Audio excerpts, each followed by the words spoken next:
Janus Razor by Jim Lee.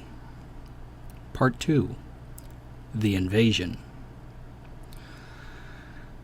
Two little men in a flying saucer flew down to Earth one day, looked to left and right of it, couldn't stand the sight of it, and said, "Let's fly away." They took a look at a Western movie.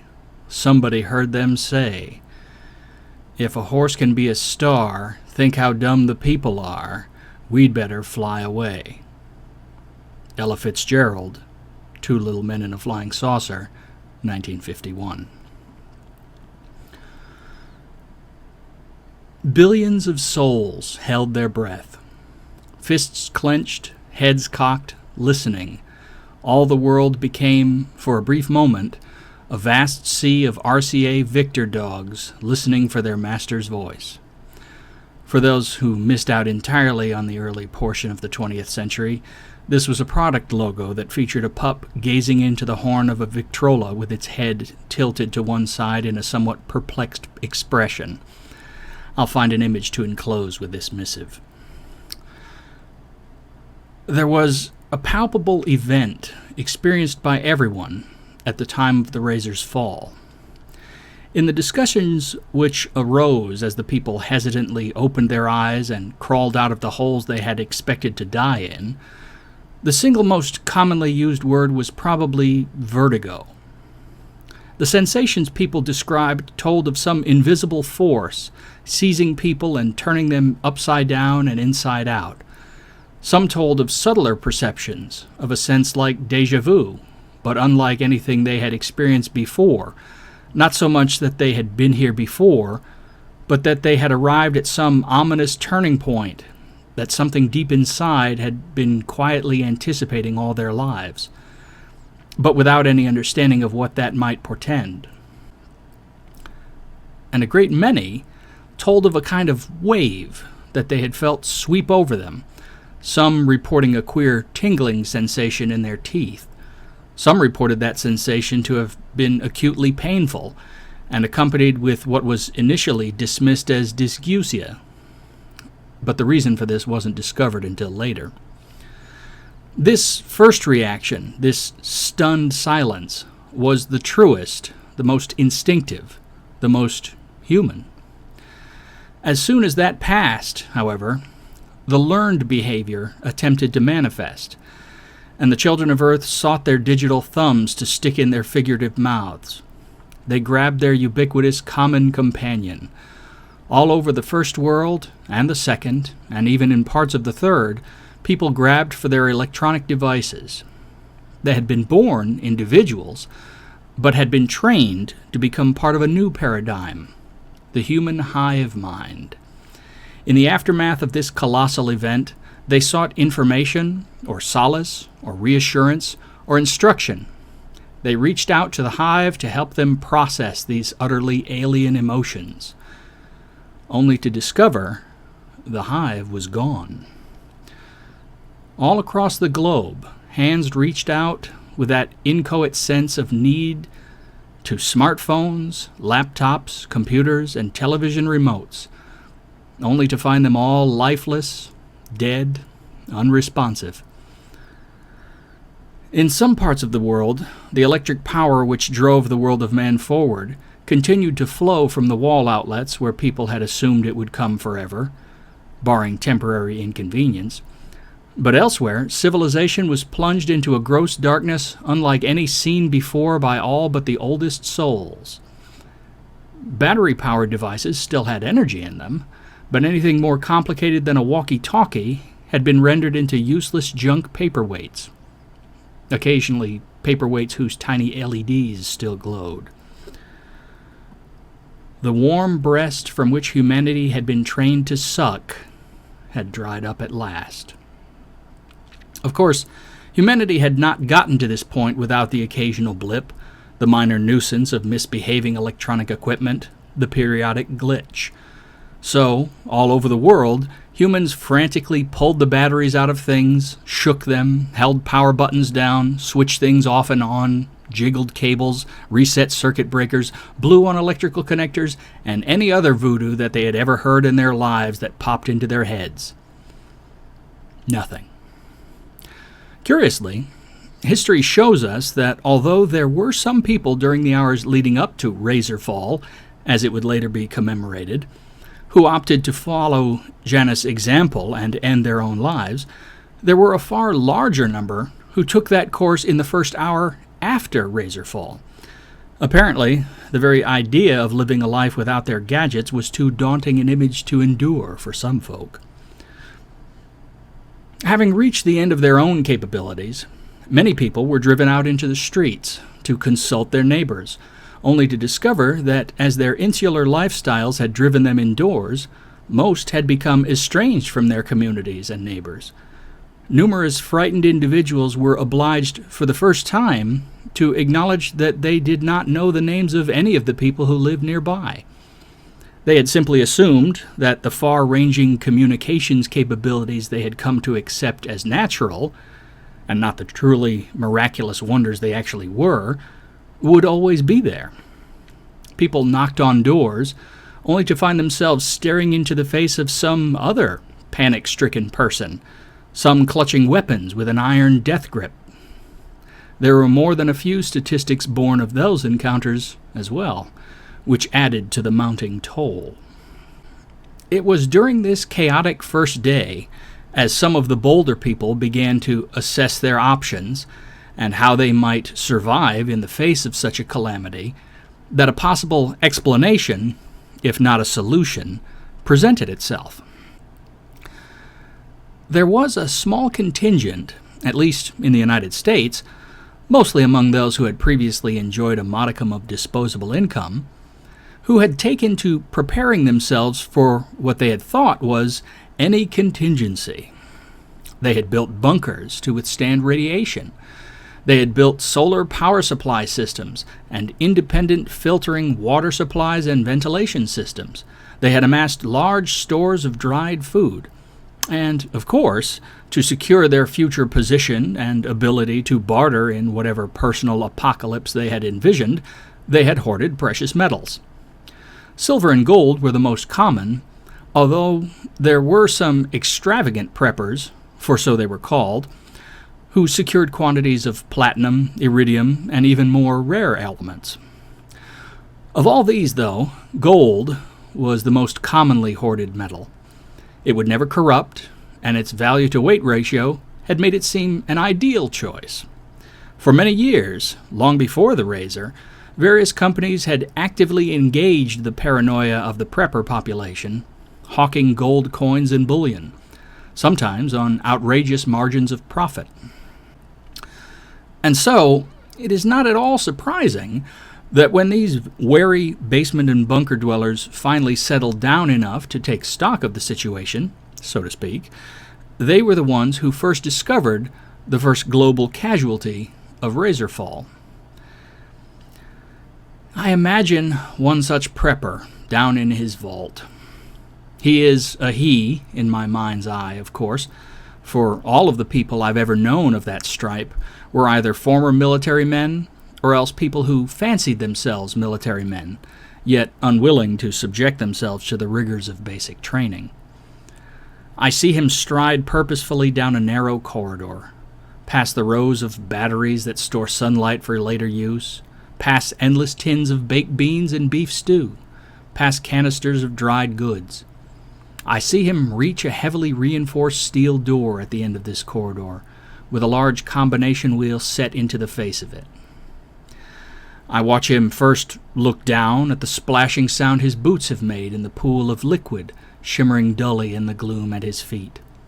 Then I watch him peer upward to the concrete ceiling, looking for telltale cracks which might indicate the source of this leak, before tabling the inspection for a later date, as he begins to ponderously rumble the wheel back and forth, unlocking this, the prized secret heart of his carefully stored possessions.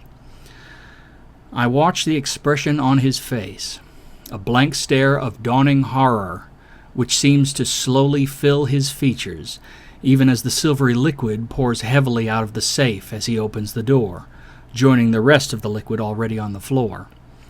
I follow his eyes back and forth as they traverse the distance between the shelves within, where he had so meticulously stowed the gleaming ingots, and the growing pool at his feet into which the shiny droplets patter and splash. The appearance of the silvery puddles readily calls to memory in many minds one science demonstration or another, which lead quickly to the what, if not the how or why, of the happening. Every gram, every kilogram, every ounce, every pound, every sliver of gold on the planet had somehow been spontaneously and fundamentally transformed into an equal mass of mercury in liquid form. The density of gold being roughly half again as much as that of elemental liquid mercury, or quicksilver, this meant that the volume of space needed to hold it grew by that same factor. In containers which were fully watertight, this created some small explosions as the liquid burst forth from its containment. In most vaults and safes, the excess volume simply seeped out through whatever cracks it found. In tiny spaces, such as dental fixtures, it either seeped out or cracked the surrounding material. These were the individuals who had reported acute pain during razor fall. Curiously, though there followed some cases of mercury poisoning, it was not as high as initially feared. It seems quicksilver is poorly absorbed, both by ingestion and by skin contact. Also, a large number of the people who experienced the pain and metallic taste spat, rather than trying to wash the taste out of their mouths with a beverage. Of course, there was a great deal of panic, as all of the available facts regarding mercury poisoning had been stored for easy access on modern servers all over the planet. Modern servers which all utilize the latest technologies and contain mainboards, memory, hard drives, and other components. Components which all had contained gold contacts. Gold contacts which had inconveniently dribbled down to the bottom of their cases, or sprayed out into fans, or simply expanded to the point where they contacted more circuits than they were supposed to and shorted those servers out. Libraries all over the world had been working furiously to convert their collections into digital format. Some of the more collectible pieces of print had been secured in climate-controlled vaults to protect them, but by and large, the accumulated wealth of knowledge of the human race, that which had not been committed to human memory, had effectively been erased, or at least put well out of reach until such time as the technology could be reinvented using some other highly conductive element instead of gold, assuming that the blueprints needed to begin that reconstruction hadn't also been cast into the void. It is difficult to piece together the fragmented images which followed in the days immediately after this discovery. Steel and copper electrical motors still worked. Older technology items were larger, such that many which had contained gold-plated copper contacts still functioned, as the quicksilver simply leaked out. But anything which used newer tech in the controllers, like most modern power plants, were offline. Frenzied efforts to retrofit the affected systems were hastily assembled, only to discover that all the diagrams and technical documentation had been stored in computers. Other generation facilities which had been either mothballed or shut down as antiquated suddenly found new life as the life's blood of the frantic, nascent echo of civilization. Old AM radio stations, largely abandoned or ignored as archaic or quaint, became hubs of activity once more, even some at severely reduced power in areas where the only electricity available was that a portable generator could provide. While new cars were laden down with computer-controlled ignition and instrumentation, old Detroit steel behemoths still roared to life readily enough, and these classic cars once again became the kings of the road, as society began the effort to drag their silent, slumbering cousins out of the way.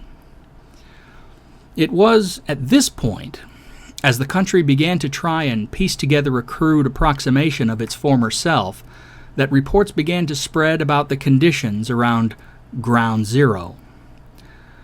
The Razor had not passed through the planet and continued on its course, leaving us in confused peace.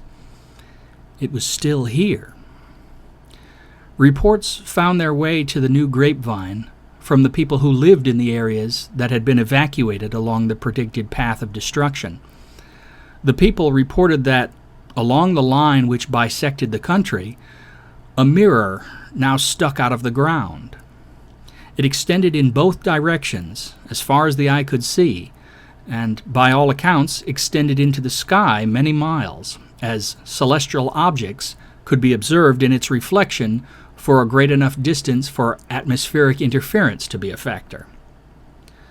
And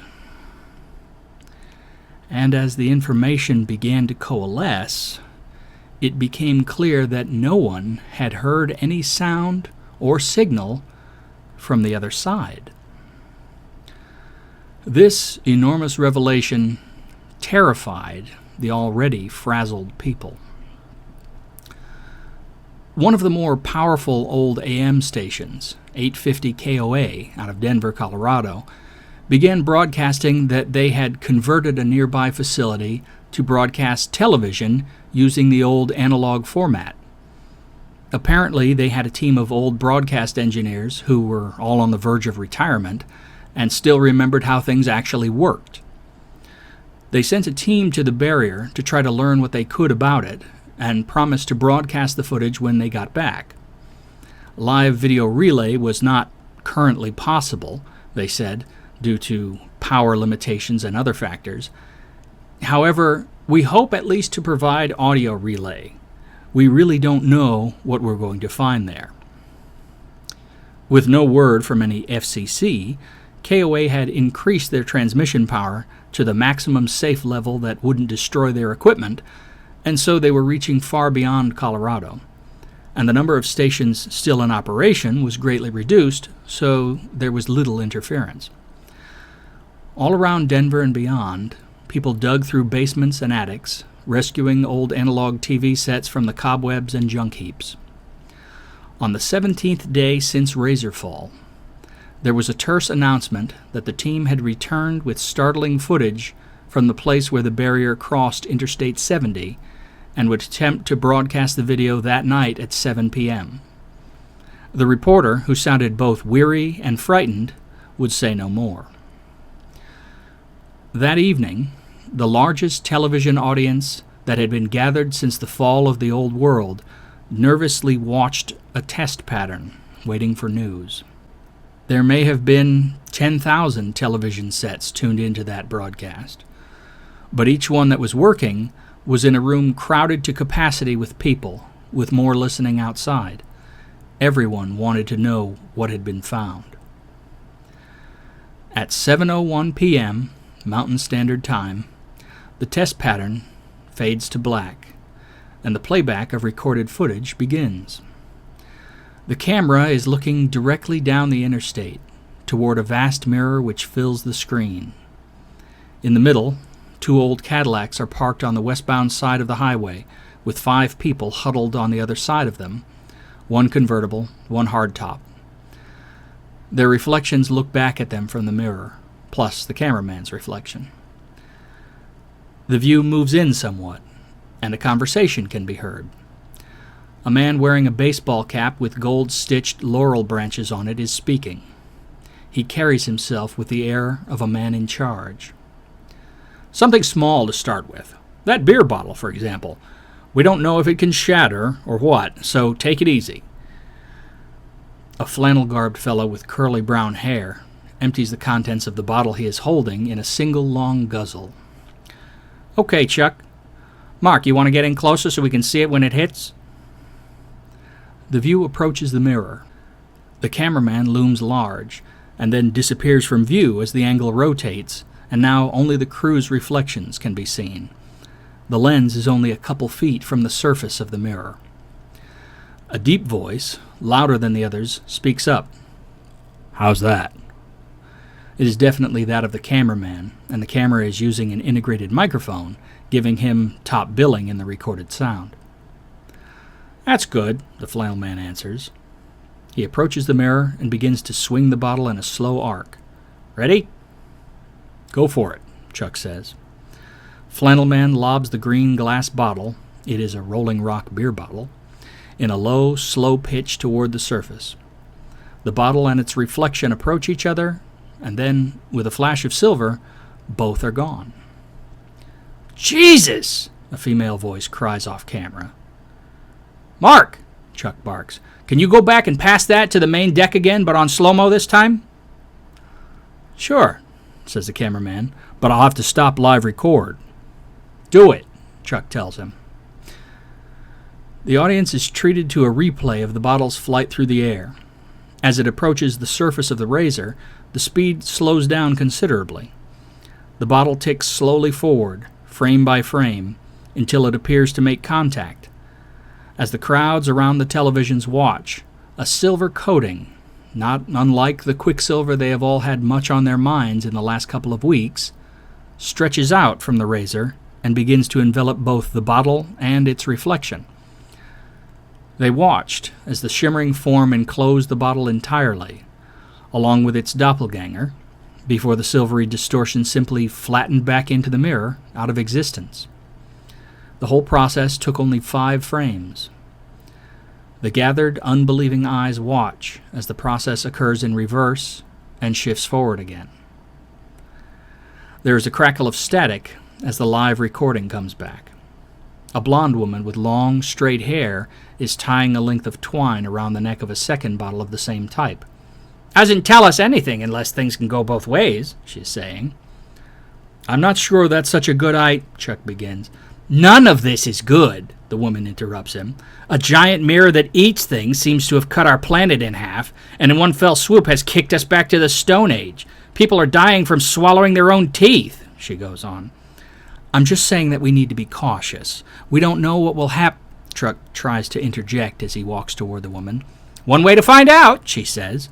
She's already next to the Razor, and while holding one end of the twine, she heaves the bottle at her reflection. In the next moment, there's another flash of silver, and then the bottle, the twine, and the woman are all gone. "Jackie!" Flannel Man screamed. There's silence, both on the screen and in the rooms where the people have gathered to witness this event playing out. The awkwardness increases as the seconds seem to draw out forever. Chuck cups his hands around his mouth into a bullhorn. "Jackie, if you can hear me, try doing the same thing again, and throw the bottle back through, and don't let go of the string." There is no reply.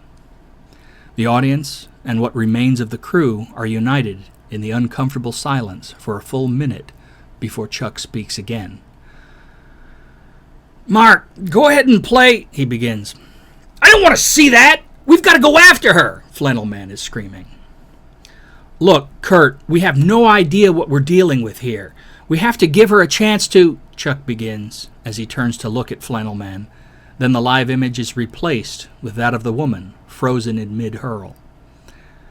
Her golden tresses, the last kind of gold left to this broken world, glisten along their length, catching the midday sun as she winds up to throw the bottle. The frames tick slowly forward until the reflective cocoon begins to form. It first consumes the bottle itself, and then it turns its attention to the twine following swiftly along it before beginning to enshroud Jackie's left arm, the one holding the twine.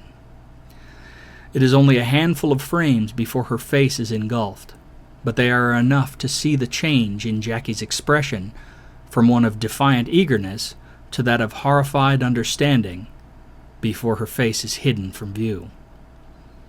The playback lingers with that realization frozen on her features for a long time before playback resumes. Then there is another crackle and the live recording returns, but the camera is in motion. The view is of Kurt running east along the westbound lanes toward one of the cars. It is the baby blue Cadillac ragtop with the top down. and by the fading light, several hours have passed since the previous seconds of footage were recorded. As Kurt opens the door, he can be heard shouting, "I don't know, maybe it takes more power to come back through the other way. All I can do is try." "But what if there's nothing on the other side?" Chuck is shouting. His voice sounds cracked and hoarse. "There's already nothing for me here without her," Kurt shouts. And then the ancient V8 roars to life.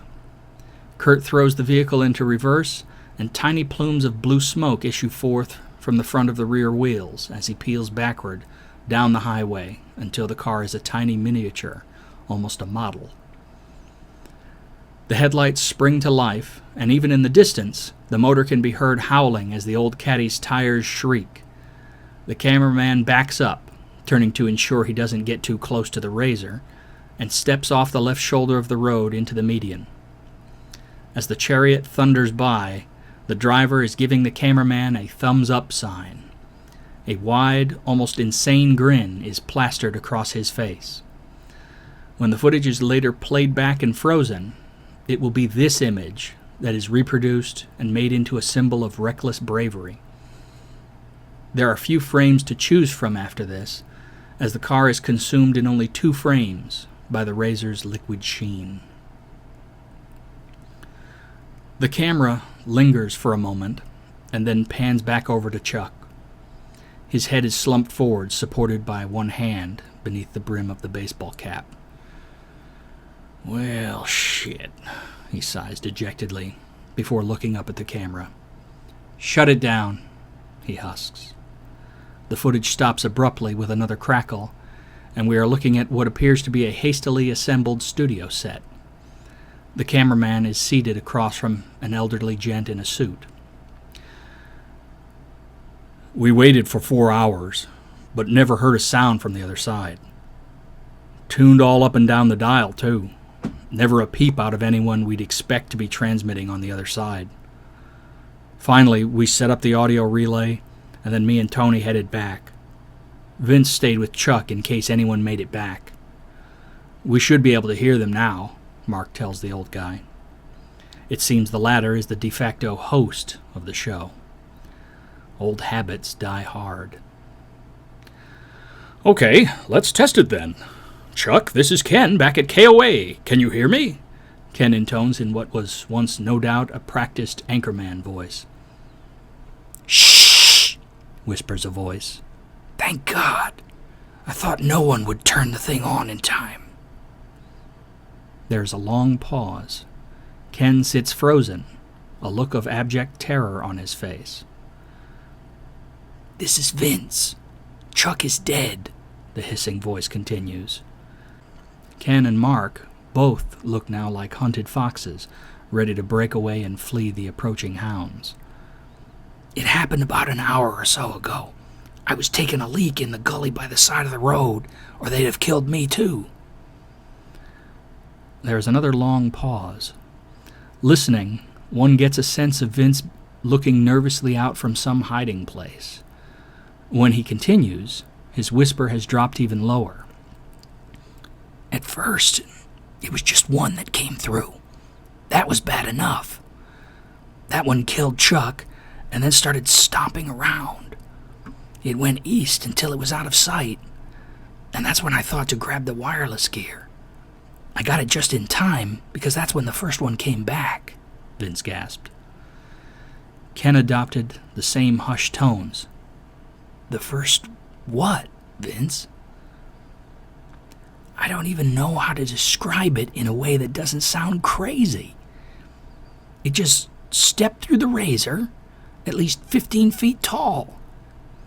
It sort of looked like one of those mech suits they used to have in Japanese cartoons when I was a kid. Like a giant walking upright robot cat. Like a panther or something. All gleaming black metal with blue lights for eyes." Using techniques that only trained anchormen have access to, Ken managed to make his face fall even further. Mark had already reached his limit. "A robot cat?" Ken shuddered. "Yeah, long pause. Then it started talking some language I didn't understand through a loudspeaker. I didn't know what it was saying to Chuck, but I know angry when I hear it. It just kept getting angrier and angrier, and I was watching from the gully, and then it just swiped through the air, and it cut Chuck to pieces, like with claws. It was terrible, Vince sobbed. I'm sorry, Vince, Ken said. He seemed to find some inner reserve of fortitude now, and the journalist, which he had locked away years ago, now emerged, and Ken pressed on. What happened next, Vince? That's when it started stomping around and wandered off. I got the wireless kit and made for this culvert under the road. I can't go any further in, or I lose the signal, but I don't think they can see me here, he replied. You say they. How many are there now? Ken questioned him, trying to get all the details. He was envisioning himself as a younger man, reporting on a war in some godforsaken desert long ago. After the first one came back, it took some kind of tripod it had on its back and set it up next to the Razor. Then hundreds of the damn things started walking out of the thing. There must be thousands of them now, Vince replied, raising his voice at the end. There was a sharp, mechanical whirring from the other end, followed by an approaching series of enormous booming sounds, which could be the footsteps of just such a giant metal beast as was described. Shit! Vince hissed, and then there was a loud crackle, followed by the soft hiss of static. The crowds gathered in the dark around the glowing TV tubes sat frozen, with this fresh panic sending ice water flowing through their veins. In the tiny screens, Mark the cameraman spoke the thought they all shared. I think we're in trouble, he said softly. End of part 2.